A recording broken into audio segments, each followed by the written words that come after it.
warahmatullahi wabarakatuh. Yang saya muliakan Ketua Kamar Pengawas. Pembinaan teknis dan administrasi yudisial kepada para pejabat dan hakim di lingkungan pengadilan se-Jawa Tengah dan DIY dilakukan jajaran pimpinan Mahkamah Agung Republik Indonesia pada Jumat pagi di Pengadilan Tinggi Yogyakarta. Dalam sambutannya, Ketua Mahkamah Agung Sunarto kembali mengingatkan para pejabat dan hakim pengadilan untuk selalu mengutamakan integritas moral dalam bekerja. Menurut Sunarto, saat ini para pejabat dan hakim pengadilan di seluruh Indonesia telah mendapat keistimewaan dari negara dengan adanya perbaikan penghasilan melalui peningkatan jumlah tunjangan yang diterima.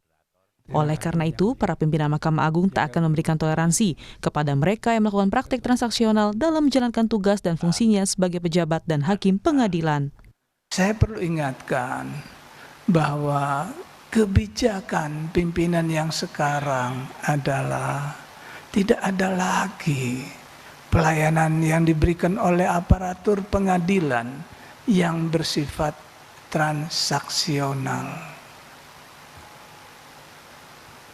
Kalau ini masih terjadi, pilihannya cuma dua, berhenti atau penjara.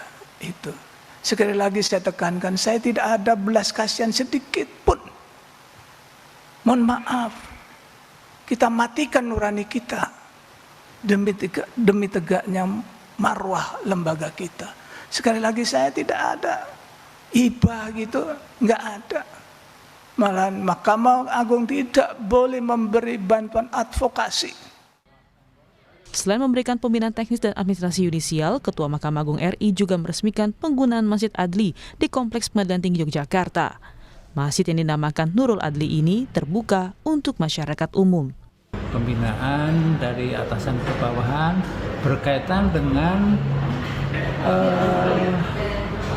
telah adanya peningkatan kesejahteraan bagi hakim dan harus diimbangi dengan kinerja yang bagus dan slogan Mahkamah Agung tidak ada toleransi terhadap pelayanan yang bersifat konsensual atau dengan sudah ada peningkatan kesejahteraan bagi hakim, maka para hakim harus bekerja all out, bekerja tanpa pamrih sesuai dengan hukum dan keadilan.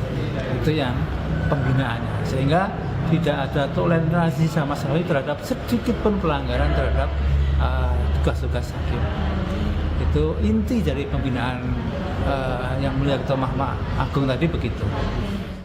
Diharapkan pembinaan teknis ini ke depan bisa menjadi pengingat agar para hakim tidak melakukan pelanggaran karena sanksi yang diberikan akan seadil-adilnya. Michael Aryawan, Kompas TV, Yogyakarta.